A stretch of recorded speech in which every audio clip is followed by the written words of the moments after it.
করতে আসছি আমি বঙ্গবন্ধুর জন্য কোরআন শরীফ খতম করছি। মাফ করো আল্লাহ। কথা বলো না তুমি।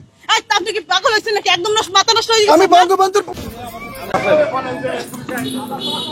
দর্শক আমরা দেখতে পাচ্ছি ভাই এগুলো একটু ক্যামেরা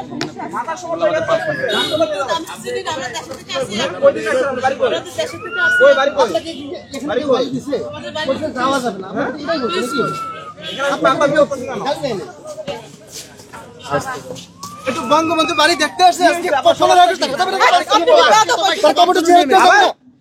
কবরটা জিয়ারত করা যাবে না। আপনার মাথা সমস্যা আছে। আমরা কোরআন শরীফ খতম দিয়েছি তার জন্য।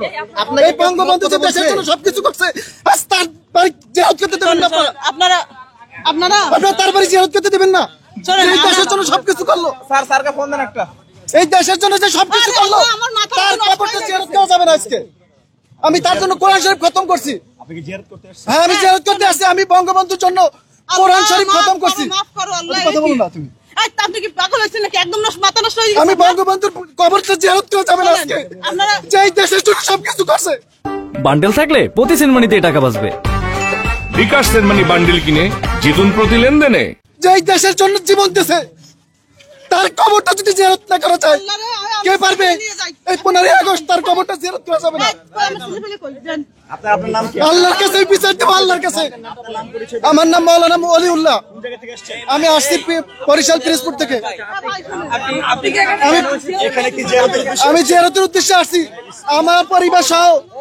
আমরা বঙ্গবন্ধু কোনটি পাড়ায়? তার বাড়িতে আজকে এইভাবে নির্মমভাবে 15 আগস্ট তাকে শহীদ করা হয়েছে। আমি আসছি তার জন্য কোরআন শরীফ খতম করছি। দুইটা খতম দিছি আমি, দুইটা খতম দিছি তার জন্য জিয়ারত করবো তার বাড়িতে। আমি তার নির্মমভাবে যারা 15 আগস্ট তার সব পরিবারে শহীদ করছে এই দেশের জন্য। ব্রিটিশরা তারা এই ব্রিটিশদের বিরুদ্ধে আন্দোলন করছে, এই ব্রিটিশরা আবার এই দেশটা দখল করছে। এই ব্রিটিশ বিনিয়োগ শক্তি না না আমি কোনো দল করি না। এই দেশ আবার ব্রিটিশ এবং পশ্চিমা শক্তি দখল করছে। এখন না আমাকে প্রবেশ করতে দিচ্ছে না। আপনি কি প্রবেশ করতে এসেছিলেন? যে আমি তার জন্য কোরআন শরীফ খতম দিছি, দোয়া করবো। আমি এই জন্য আসছি তার পরিবারের জন্য। নিয়ে এসেছেন? হ্যাঁ আমি আর স্ত্রী আমার 3 সন্তান সহ আসছি। এখানে জানেন না এখানে বাধা আছে বা এখানে এলে সমস্যা? কেন বাধা হবে এটা আমরা জানি নাকি? সারা বছর তো এখানে সবসময় ঢুকে একজন মানুষ মারা গেছে তার কবর জিয়ারত করলে এখন কি ক্ষতি হবে? এখানে তো তার কবর না, কবর তার পরিবারের সবাই তো এখানে নির্মমভাবে শহীদ হয়েছে এই 15 আগস্টে। না না আমি কোন দল করি না। আমি এই দেশকে ভালোবাসি। আমি এই দেশ আবার ব্রিটিশ এবং পশ্চিমা শক্তি দখল করছে। আমি বঙ্গবন্ধু এবং তার সপরিবারকে ভালোবাসি। তারাই দেশের জন্য জীবন দিয়েছে, তারাই দেশের জন্য জীবন দিয়েছে। আমার ছোট ছোট আমরা পরিবার সাধারণ আমরা গরিব মানুষ থাকি আসছি। আপনার ওয়াইফটা বলছে আপনার মাথায় সমস্যা আছে। জি ওয়াইফ বলছে আপনার মাথায় সমস্যা আছে। আমি বঙ্গবন্ধুকে ভালোবাসি, বেশি অতিরিক্ত ভালোবাসি এবং সে দেশের জন্য আমি তার ওই জীবনে পড়েছি। পড়ার পরে আমি দেখছি সে দেশের জন্য এরকম করছে।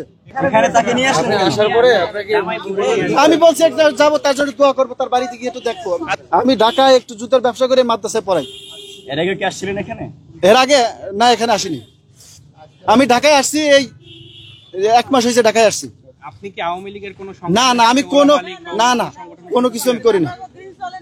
আমি বঙ্গবন্ধুকে এবং তার সপরিবারকে এই 5 আগস্টে যে তার নির্মমভাবে হত্যা করছে এই দেশের জন্য যে সবকিছু দিল, আজকে তার কবরটা জিয়ারত করা কেন নিষেধ হবে?